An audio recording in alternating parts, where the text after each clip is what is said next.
అందరికీ నమస్తే.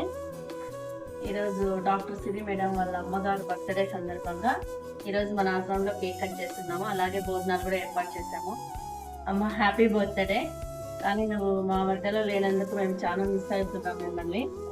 కానీ గొప్ప బిడ్డని కన్నావు నువ్వు. చాలా మందికి, ఎంతో మందికి, అనాథలకి, పిల్లలకి, పెద్దలకి, ఎన్నో ఇబ్బందులు పడుతున్న కుటుంబాలకి అండగా నిలబడి మేడము చాలా చేస్తున్నది. ఆ పుణ్యఫలితం అంతా నువ్వు ఎక్కడ స్వర్గంలో ఉండాలని మేము మనస్ఫూర్తిగా కోరుకుంటున్నాము. నీ ఆత్మకు శాంతి చేకూరాలని మనస్ఫూర్తిగా. హ్యాపీ బర్త్డే మా.